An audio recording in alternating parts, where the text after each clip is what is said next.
Right formula ఈ car race కేసులో ACB దూకుడు పెంచింది. కేటీఆర్, అరవింద్ కుమార్, బిఎల్ఎన్ రెడ్డిని మరోసారి విచారించే అవకాశం ఉన్నట్లుగా తెలుస్తోంది. మరో 2 రోజుల్లో విచారణకు రావాలని నోటీసులు ఇవ్వనున్నారు. ఇప్పటికే సేకరించిన వివరాలపై క్రాస్ క్వశ్చనింగ్ చేసేందుకు ఏర్పాట్లు చేస్తున్నారు ఏసీబీ అధికారులు.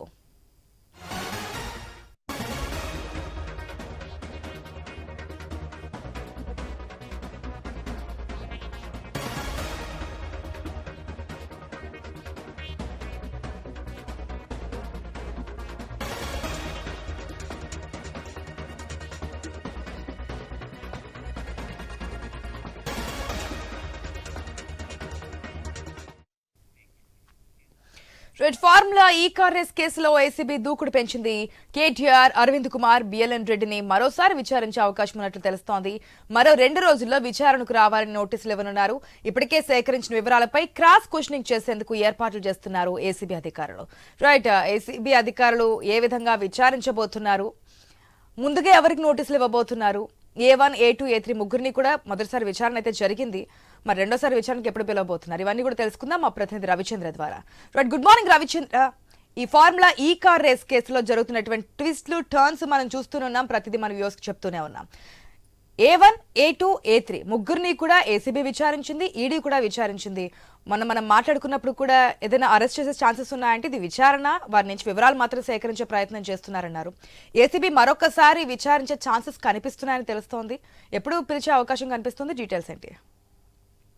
గుడ్ మార్నింగ్ ఆశ. అయితే ఇవాళ రేపట్లో అంటే మరో 2 రోజుల్లో మరోసారి విచారణకు క్రాస్ ఎగ్జామినేషన్ అంటే క్రాస్ క్వశ్చనింగ్ చేసేందుకు క్రాస్ విచారణ చేసేందుకు ఈ విధంగా పిలిచేయడానికి అవకాశం ఉంది. అయితే ఈసారికి కింది నుంచి అంటే A3, ఆ తర్వాత A2, A1 అంటే A3గా ఉన్న బిఎల్ఎన్ రెడ్డి కావచ్చు, ఆ తర్వాత A2గా ఉన్న ఐఏఎస్ అధికారి అరవింద్ కుమార్ కావచ్చు, A1గా ఉన్న కేటీఆర్ కావచ్చు, వీళ్ళని ఈ విధంగా పిలుస్తారు. ఆ తర్వాత మళ్ళీ క్రాస్ క్వశ్చనింగ్ ఆ విధంగా చేపడతారు. అయితే ఈసారి ఏసీబీ దూకుడు ప్రదర్శిస్తుంది, వరుసగా విచారించాలన్న కోణంలో ఆలోచన చేస్తుంది. ఎందుకంటే ఇప్పటికే ప్రాథమిక విచారణ పూర్తి అయిపోయింది. A1 గా ఉన్న కేటీఆర్ ను సుదీర్ఘంగా విచారించింది 6.5 గంటల పాటు. దాంతో పాటు A2గా ఉన్న అరవింద్ కుమార్ ను విచారించింది. A3గా ఉన్న లక్ష్మీ నరసింహారెడ్డి అదే బిఎల్ఎన్ రెడ్డిని కూడా విచారించింది. అంతేకాకుండా సంస్థలకు కూడా నోటీస్ ఇచ్చింది ఏసీబీ. మన 18వ తారీఖున ఇదే విధంగా సంస్థలకు కూడా నోటీస్ ఇచ్చింది.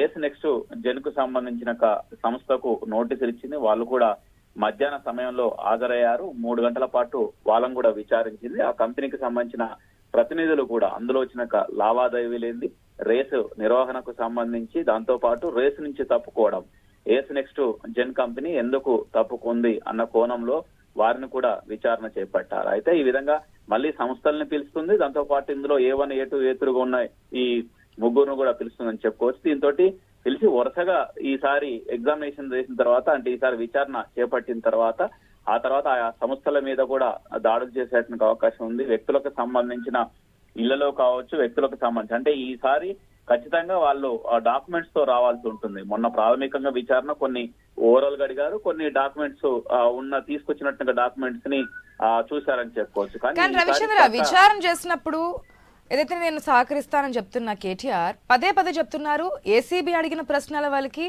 ఈడీ సేమ్ టు సేమ్ ఉన్నాయి, రెండింటికి పెద్ద తేడా ఏం లేదు, తిప్పి అడుగుతున్నారు. ఎంత అడిగినా సరే 6 పైసా కూడా నేను అవినీతి చేయలేదు దీంట్లో అని చెప్తున్నారు.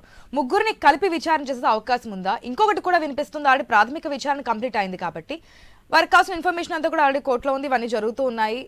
అరెస్ట్ చేసే ఛాన్సెస్ గురించి కూడా ప్రాథమిక విచారణ అయిపోయింది. గతంలో ఏసీబీ విచారణకి కేటీఆర్ ఫస్ట్ టైం హాజరు కావాలనుకున్నప్పుడు బయటే వెయిట్ చేశారు. ఒక కండిషన్ పెట్టారు, నేను లాయర్తో వస్తానని. ఆ రోజు ఒక స్టేట్మెంట్ చేశారు, నన్ను ఇక్కడ విచారణ పిలిచి నా ఇంట్లో రైట్స్ జరగబోతున్నాయి, లేనిది ఏదో ఒకటి ఇంప్లీట్ చేసే ప్రయత్నం చేస్తున్నారు, ఏదో విధంగా అరెస్ట్ చేసే ప్రయత్నం అని చెప్పి. ఒకవేళ ఇప్పుడు నిజంగానే రైట్స్ జరిగితే ఏ విధంగా చూడొచ్చు? అయితే అదే రైట్స్ జరిగేటువంటి అవకాశాలు ఉంటాయి. మరొక అంశం కూడా కేటీఆర్, ఏసీబీ, దాంతో పాటు ఈడీ ప్రశ్నలు ఒకే విధంగా ఉందంటే కేసు కూడా ఒకే విధమైన కేసు. ఫార్ములా ఈ కార్ రేస్ సంబంధించిన కేసు ఒకే విధమైన కేసు. అందులో ఉల్లంఘనలు మాత్రమే ఉన్నాయి, ఉల్లంఘనల పైన మాత్రమే విచారణ జరుగుతుంది. అవినీతి జరిగిందా జరగలేదా, కిడ్ ప్రోకో జరిగిందా జరగలేదా అనేది తర్వాత అంశం. కాకపోతే ముందు ప్రాథమిక విచారణలో అసలు ఏం జరిగింది, ఆదేశాలు ఎవరివి, ఎందుకు జరిగింది, ఎందుకు ఉల్లంఘించాల్సి వచ్చింది, దీని వెనకాల ఏముంది, మీకేమైనా పరోక్ష లబ్ధి చేకూరుతందుకు ఇదంతా క్రియేట్ చేశారా? అసలు ఈ రేసు నిర్వహణ అవసరం ఎందుకు వచ్చింది? థాట్ ఎందుకు వచ్చింది? దాంతో పాటు ఒకవేళ లాభాలే వస్తే ఎందుకు విరమించుకున్నారు? రేసు నిర్వహణ నుంచి ఎందుకు వైదొలిగారు? అటు సంస్థల్ని, ఇటు వ్యక్తుల్ని, దాంతో పాటు ఎవరు వెనకాల ఉన్నారు? వైదొలగడానికి ఎవరైనా ప్రోత్సహించారా? ప్రభుత్వం మారింది కాబట్టి వైదొలగమని చెప్పారా, లేకపోతే ఇంకేమైనా జరిగిందా? అంతకంటే ముందు ఏమైనా క్విట్ ప్రోకో జరిగిందా? ఎందుకంటే బీఆర్ఎస్ కు విరాళాలు వచ్చాయి, ఎలక్టరల్ బాండ్స్ వచ్చాయన్నారు. ఇదంతా ఈ విధంగా జరుగుతుంది. మొత్తానికి ఇది ఒక రోజుల్లో పూర్తయ్యేట్టుగా విచారణ కాదు, ఇంకా కొన్ని రోజులు పడేట్టుగా అవకాశం ఉంది. అందులో విచారణ పూర్తయిన తర్వాతనే అరెస్టు చేస్తారు. ఎందుకంటే ఇప్పుడే కోర్టులకు కూడా హైకోర్టుకు వెళ్లారు, దాంతో పాటు క్యాష్ పిటిషన్ వేశారు కేటీఆర్, సుప్రీంకోర్టుకు వెళ్లారు, సుప్రీంకోర్టులో కూడా క్యాష్ పిటిషన్ వేశారు. అక్కడ కూడా మీరు ప్రాథమిక విచారణకు హాజరుగాండి, తర్వాత చూద్దామంటూ కూడా కోర్టులు సలహాలు ఇచ్చాయి. దీంతో ఆయన విచారణకు హాజరయ్యారు. విచారణకు సేమ్ క్వశ్చన్లు అంటే విచారణ కూడా ఫార్ములా ఈ కారణం సంబంధించి కేసు ఒకటే కాబట్టి ఈడీ కావచ్చు, ఏసీబీ కావచ్చు, ఒకే తరహా ప్రశ్నలు ఉంటాయి. అంతేకాకుండా వాళ్ళు కూడా సమాచారాన్ని కేటీఆర్ ఇక్కడేం చెప్పారు, అక్కడేం చెప్పారు, ఆ కోణంలో కూడా వాళ్ళు కొంత సమాచారాన్ని ఇచ్చిపుచ్చుకుంటున్నట్టు కూడా తెలుస్తుందని, ఆ సమాచారం కూడా తెలుస్తుంది. అయితే అటు ఏసీబీ కావచ్చు, ఈడీ కావచ్చు, రెండు దర్యాప్తు సంస్థలు కూడా ఈ కేసుని ఇక వేగం పెంచేటువంటి అవకాశాలు కూడా ఉన్నాయని చెప్పుకోవచ్చు. అయితే ఎక్కువగా కేటీఆర్ ని ఎక్కువ స్థాయిలో విచారించడానికి అవకాశం ఉంది. కేటీఆర్ ఇళ్లపై వాళ్ళ ఆస్తులు, అంటే వాళ్ళకి సంబంధించిన దగ్గర బంధువులు ఏకకాలంలో దాడులు చేసేటువంటి అవకాశాలు కూడా ఉంటాయి. ఇదే అంశానికి సంబంధించి మొన్నటికి మొన్న బీఆర్ఎస్ నేతలు ఇదే అన్నారు, అక్రమంగా కేసీఆర్ ను అరెస్టు చేయాలని, జైల్లో పెట్టాలన్న ప్లాన్ ఉంది ప్రభుత్వం, అంతకు మించి అందులో ఏం అక్రమం లేదంటూ కూడా ఆ పార్టీ నేతలు స్వయంగా కేటీఆర్ కూడా అదే అంశాన్ని చెప్పారు. నేను జైలుకి వెళ్తాను, జైలుకి వెళ్ళిన తర్వాత పాదయాత్ర చేస్తాను, ఈ విధంగా ఆయన చెప్పుకొచ్చారు. అందులో నేను చేసింది తప్పు లేదు, అవినీతి లేదు, అందులో నిబంధనలు ఉల్లంఘించాయంటే నిబంధనలు బ్యూరోక్రసీని చూసుకోవాల్సి ఉంటుంది. అందులో చీఫ్ సెక్రటరీ ఉంటారు, ప్రిన్సిపల్ సెక్రటరీ ఉంటారు, వాళ్ళు నిబంధనలకు విరుద్ధంగా చూసుకోవాలి. క్రమా చట్టం కావచ్చు, పిఎంఎల్ఏ చట్టం కావచ్చు, వాటికి విరుద్ధంగా ఉన్నాయా లేవా అనేది అధికారులు చూసుకోవాల్సిన బాధ్యత ఉంటుంది. ఆ మంత్రిగా నేను ఆదేశాలు ఇచ్చాను, అందులో ఫార్ములా ఈ కార్యస్ సంబంధించిన ఆ విషయంలో నేను మంత్రిగా ఆదేశించాను, అందులో నా తప్పేం లేదు, అందులో ఆ అర్ధ పైసా అవినీతి కూడా లేదంటూ కూడా కేటీఆర్ చెప్పుకొస్తున్నారు. ఇది అంతేకాకుండా ఆయన చాలా లైట్ గా తీసుకుంటున్నారు ఆ కేసుని.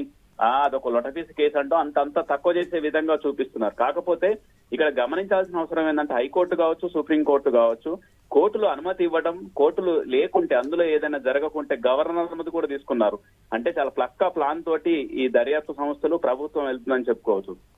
ఎందుకంటే ముందస్తుగా గవర్నర్ అనుమతి తీసుకున్నారు. గవర్నర్ కూడా సుదీర్ఘంగా ఆలోచించిన తర్వాతనే న్యాయ నిపుణుల సలహాలు తీసుకున్న తర్వాత గవర్నర్ అనుమతి ఇచ్చారు. ఆ తర్వాత ఆ విచారణకు ఇటు ఏసీబీ అటు ఈడీ రంగం సిద్ధం చేసుకుంది. ఆ తర్వాత హైకోర్టుకి వెళ్లారు, క్యాష్ పిటిషన్ వేశారు. అంటే ఈ కేసులో నాకు సంబంధం లేకుండా నన్ను ఇరికిచ్చారు, ఇందులో రాజకీయ కక్షతోటి ఇరికిచ్చారంటూ హైకోర్టు దృష్టికి తీసుకెళ్లారు. హైకోర్టు కూడా ఆ విధంగా బెయిల్ ఇస్తుంది ఆ విధంగా అంటే నాటు అరెస్ట్ అంటూ కూడా హైకోర్టు చెప్పింది. విచారణ చేయండి, హైకోర్టుకు సమాచారం ఇచ్చేంత వరకు, అంటే అరెస్టు అంశం వచ్చేంత వరకు మీరు విచారించండి, ఆ తర్వాత కోర్టు ఇన్వాల్వ్మెంట్ కూడా ఉంటుందంటూ కూడా హైకోర్టు చెప్పింది. ఆ తర్వాత సుప్రీంకోర్టుకు కూడా వెళ్లారు. సుప్రీంకోర్టు కూడా అదే అంశాన్ని చెప్పారు. ప్రత్యామ్నాయ మార్గాలు ఉన్నాయంటూ కూడా కేటీఆర్ అడ్వకేట్లకు దృష్టికి తీసుకొచ్చారు. అంటే ప్రత్యామ్నాయ మార్గాలంటే మీరు విచారణకు ప్రాథమికంగా హాజరు కాండి, ఆ తర్వాత చూడాలి అందులో ఉన్నటువంటి ఒక లోపాలు ఏంటి, అందులో ఆ విదేశీ సంస్థలకు, విదేశీ కంపెనీలకు డబ్బు మళ్లిందంటే వాళ్ళ దేశ కరెన్సీ రూపంలో మళ్లిందంటే ఆర్బీఐ అనుమతులు కంపల్సరీ, దీంట్లో చట్టాలు కూడా ఉన్నాయని చెప్తున్నారు. అయితే పిఎంఎల్ఏ చట్టం అనేది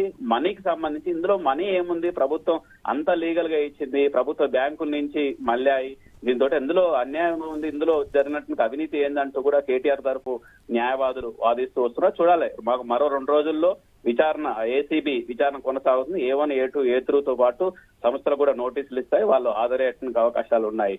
ఆశ.